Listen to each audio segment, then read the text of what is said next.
स्वागत है आप सभी का आंगनबाड़ी वैकेंसी में, आंगनबाड़ी फैमिली में।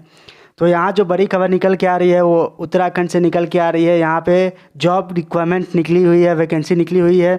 सो कौन कौन सा किस किस पोस्ट के लिए निकली हुई है हम आपसे शेयर करेंगे। तो यहाँ पे जो पोस्ट निकली हुई है वो आंगनबाड़ी वर्कर, आंगनबाड़ी सुपरवाइज़र, मुखिया सहायक, महिला सुपरवाइज़र और अदर सारे पोजीशन के लिए भी निकले हुए हैं।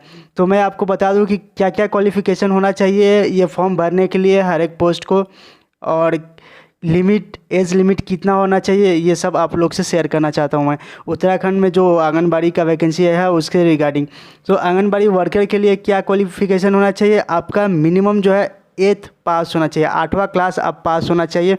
आपका जो एज लिमिट होना चाहिए वो 18 साल से 40 साल के बीच में होना चाहिए।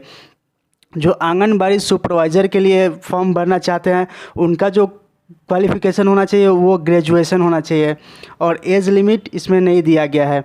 और जो थर्ड पोस्ट के लिए निकला हुआ है आंगनबाड़ी हेल्पर, उनका जो क्वालिफ़िकेशन होना चाहिए, क्वालिफ़िकेशन वो 8th पास होना चाहिए, मिनिमम 8th पास, कम से कम 8वां पास होना चाहिए।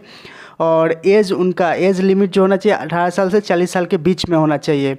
जो चौथा पोस्ट निकल के आ रही है महिला सुपरवाइज़र के लिए, उनका जो क्वालिफ़िकेशन जो होना चाहिए, उनका जो क्वालिफ़िकेशन होना चाहिए वो 8th पास, मतलब 8वां पास होना चाहिए कम से कम। और एज लिमिट जो होना चाहिए सेम 18 साल से 40 साल के बीच में होना चाहिए। और पांचवा जो पोस्ट निकल के आ रही है वो मुखिया सहायक के लिए आ रही है। मुखिया सहायक के लिए जो मिनिमम क्वालिफ़िकेशन होना चाहिए वो 8वां पास होना चाहिए, और एज लिमिट 18 साल से 40 साल के बीच में। फिर आते हैं आंगनबाड़ी टीचर के लिए। आंगनबाड़ी टीचर के लिए क्वालिफ़िकेशन जो होना चाहिए ग्रेजुएशन होना चाहिए, कम से कम ग्रेजुएशन होना चाहिए। और इसमें जो लिमिट है वो 8 साल से 40 साल के बीच में है। तो और हम आप लोग से शेयर करना चाहेंगे कि इसका जो सिलेक्शन प्रोसेस है वो कैसा है और क्या क्या डॉक्यूमेंट चाहिए। वो सिलेक्शन प्रोसेस के लिए मैं आप लोग से शेयर कर रहे हैं कि हाँ, उत्तराखंड के लिए वैकेंसी निकली है आंगनबाड़ी के लिए, तो उसका सिलेक्शन प्रोसेस क्या क्या है तो मैं आप लोग से बताने जा रहा हूँ, आप लोग को शेयर करने जा रहा हूँ कि उसका सिलेक्शन प्रोसेस क्या क्या है, स्टेप बाय स्टेप एक एक करके बताने जा रहा हूँ। तो पहला तो आपका रिटेन एग्ज़ाम होगा, रिटेन एग्ज़ाम आपको क्लियर करना होगा। उसके बाद से आपका इंटरव्यू, फिर आपका डॉक्यूमेंटेशन वेरिफिकेशन होगा। मतलब एक बार आप एग्ज़ाम निकाल लेते हैं तो फिर उसके बाद आपके साथ इंटरव्यू होगा, आपका इंटरव्यू लिया जाएगा। उसके बाद जब इंटरव्यू क्लियर हो जाएगा तो डॉक्यूमेंट वेरिफिकेशन, मतलब जो भी आपका डिग्री है, सर्टिफिकेट है, उसका वेरिफिकेशन होगा। तो इसको अप्लाई कैसे करना है, तो आप जो है सीधा ऑनलाइन अप्लाई कर सकते हैं। WCCD women and child development department आप सर्च कीजिए गूगल पे जाके, वहाँ से आप ऑफिशियल वेबसाइट पे जाके अप्लाई कर सकते हैं। 30 मई 2020 लास्ट डेट है इसका। तो कैसे करना है मैं स्टेप बाय स्टेप बता रहा हूँ। सो विजिट कीजिए ऑफिशियल वेबसाइट, मैं आपका इसका लिंक दे दूँगा वीडियो के डिस्क्रिप्शन में, आप वहाँ क्लिक करके जा सकते हैं। उसके बाद वहाँ जाके लेफ़्ट साइड में जो है सर्च बार पे लेटेस्ट नोटिफिकेशन जो होता है उस पर क्लिक कीजिएगा। वहाँ पे जब आप क्लिक कीजिएगा तो लिंक डायरेक्ट आपको लेके चला जाएगा eligibility, qualification, salaries, selection process, इस सेक्शन में लेके चला जाएगा आपको। वहाँ पे आप क्लिक करके ऑनलाइन बटन पे क्लिक करके आप वहाँ से अपना बेसिक डिटेल्स जो होता है वो भर के आराम से फिल कर सकते हैं जो रिक्वायरमेंट वहाँ पे मांगी जा रही है। दोस्तों, एक बड़ी खबर निकल के आ रही है बिहार के आंगनबाड़ी से।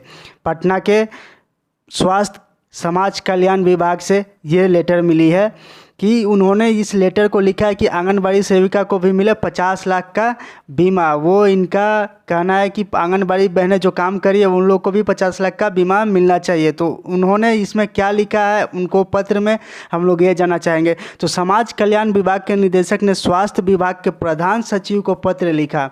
पत्र में कहा गया कि प्रधानमंत्री गरीब कल्याण योजना के अंतर्गत जो कोरोना वायरस 19 के कारण होने वाली मृत्यु पर 50 लाख की बीमा योजना की आंगनबाड़ी सेविका सहायिका को भी शामिल किया जाए। जो कोरोना वायरस में ये लोग सर्वेक्षण किया जा रहा है, अगर उसमें बाई चांस किसी को कुछ होता है तो उसके लिए बैकअप होना चाहिए, ये सरकार को पत्र लिखा गया है।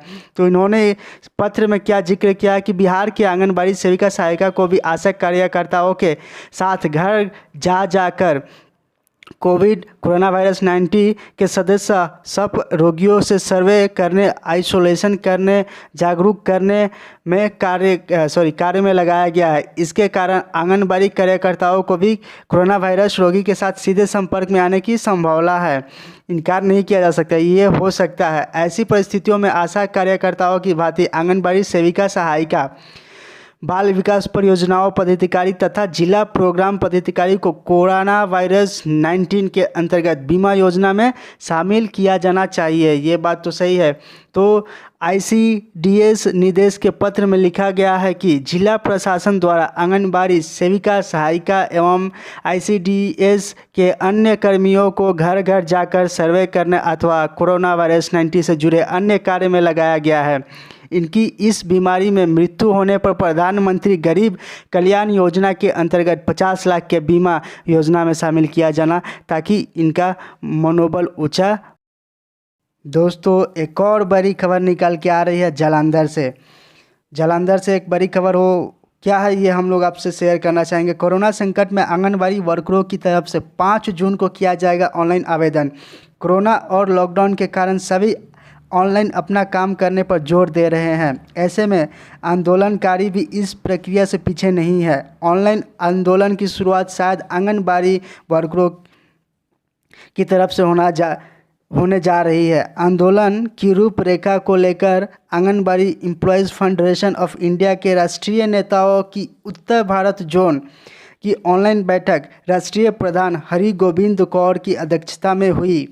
तो इस बैठक में कोरोना संकट में आंगनबाड़ी की भूमिका और योगदान और उनका बीमा को लेकर मांग किया गया।